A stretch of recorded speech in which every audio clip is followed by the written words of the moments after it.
What the hell kind of creek is that?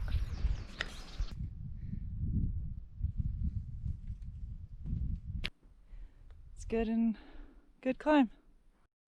So I'm at Bates State Park and these are the campsites. The whole place is just lawn and gravel areas with picnic tables. I don't know, it's just like, I've never seen a campground like this before and it is the lamest thing I've ever seen. And it's $8 a night for bringing a bike in, so no thanks. I'm gonna go camp in the woods. Tipton Mountain Summit, 5,124 feet. Done! Woo! So my last 2 days, days 4 and 5, I didn't really film much because they're all like, it's all deserty and it's just like brown hills and sagebrush, just like, I don't know, it's just not my favorite. So today I'm day 6, I'm going between Bates State Park and Baker City, and I'm back in the forest, which is super nice because there's more shade. I don't know, I just like the forest better. I think the color green makes me feel happy.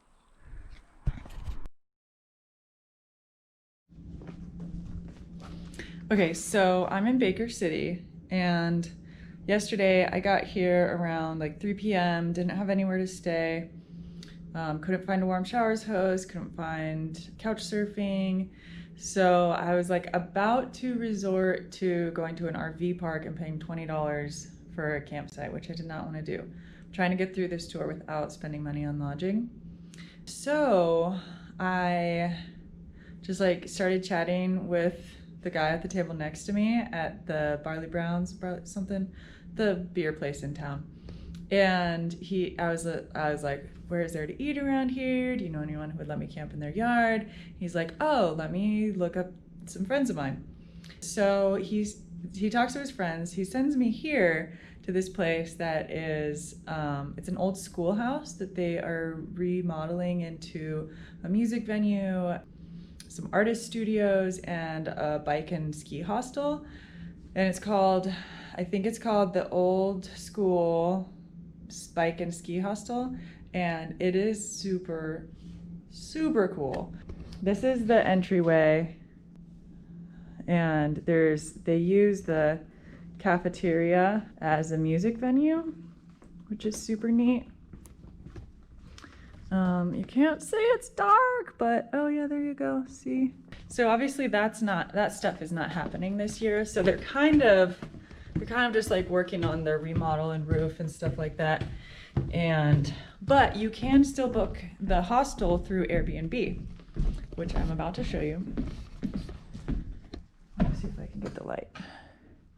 Yeah, this is the entryway. Check out all the sweet bike art. Oh my gosh, look at this. So cool. Love it. Okay, and then you go in the hostel. There's one other guy staying here, but they've got 8 bunks. A little couchy area. Oh my gosh, I had no idea how comfortable a couch is.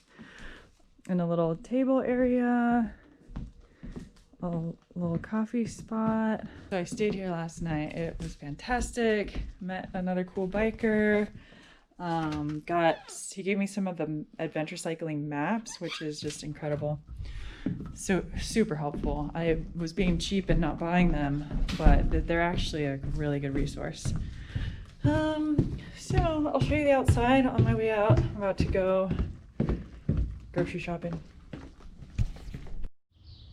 So this is the outside, this is the back. It's got a little hangout spot. Little garden beds. So this is it from the front. It's very much an old school. They're working on the roof right now. All right, so I am on day 7. I have completed 1 week of my tour. Let's talk about food a little bit. During this past week, what I ate was 1 hamburger, 2 baskets of fries, 1 milkshake, 3 ice cream bars, 3 cookies, 4 beers, 2 tacos, 1 plate of nachos, a whole lot of rice, a whole lot of raisins, walnuts, and pistachios, 1 breakfast sandwich, 1 breakfast burrito, so many snack bars, I can't even count, 1 big package of sour Skittles, 1 bag of potato chips, a can of soup, and some pad thai, and let's see, was there something else in there? I can't remember. There might have been more, but that was however much I wrote down. So I want to talk a little bit about what my food strategy is while I'm out riding there. I don't have service every single night. Some nights I'm just kind of out in the woods. Some days I pass through a town at lunchtime and I just like eat a really big lunch, and then I don't eat a ton of dinner. I'll like eat something light.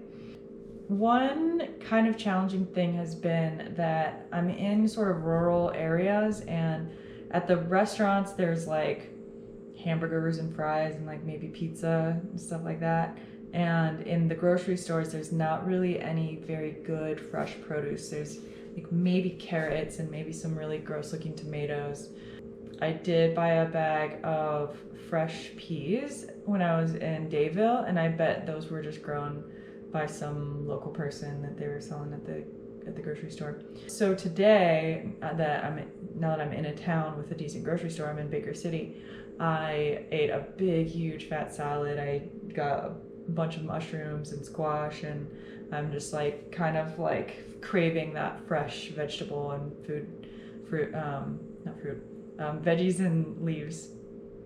And so I'm gonna kind of like eat a bunch of that because I know I'm probably not gonna have it for a couple days. This is what I am gonna be leaving with for the next couple of days. I think tomorrow night I will probably not have service.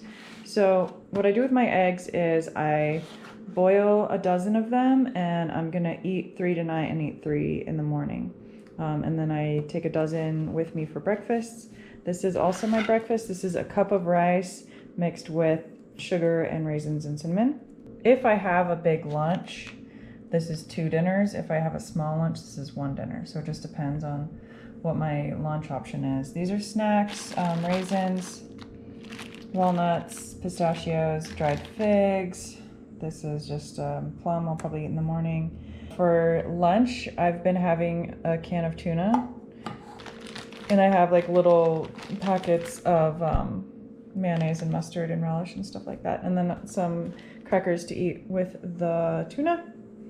Some bars. I need to pick up more bars tomorrow because that's not enough. And this also has just like tea and soy sauce and other stuff. This is just some noodles. I don't really have anything to go with it, so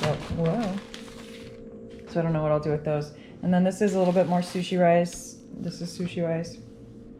Yeah, and in the morning I'm gonna scramble eggs, eat it with some rice and veggies that I'm cooking for dinner tonight, but I'll eat the rest tomorrow. I do have a little stove. This little dude, I believe it's the Snow Peak Giga Stove, maybe? Not totally sure. Had it for a long time. So one kind of quirky thing about my diet is that it is dairy-free and gluten-free. It's just because those upset my stomach a little bit. So that's why I eat rice for breakfast, and I also don't feel very good when I eat oatmeal. So yeah, that's what I do. I carry just about 2 days worth of food with me and just keep buying more food along the way. And then I've been in a kitchen about twice a week, and when I'm in the kitchen, then I'll cook more veggies and get like some rice and make a couple breakfasts and get some eggs. And yeah, according to what I've been eating, it's about 3,000 calories a day, but it's really hard to tell because I might eat like one day I had a milkshake and french fries and a hamburger, and I don't know if that was like 1,200 calories or 2,000 calories. Like that could have been a whole bunch of calories. Same thing with my big fat breakfast burrito. I have no idea how many calories that was, but it kept me full all day. Yeah, I feel like I'm getting a pretty good ratio of fat, carbohydrates, and protein. But then again, I'm not really pushing for ultimate performance. Back when I was racing, I would make sure that I was like getting enough carbs because those were key for pushing really fast. But because I'm going at a much slower pace, it's fine if I have something a little bit heavier in my stomach. It's finer if my protein and fat are a little bit higher. But yeah, then I also will eat like candy or chips and soda once in a while, and those will be like just like straight carbs. The rice is really good carbs. The raisins are great carbs. Yeah. Let me know if you have any questions about how I'm eating along the way.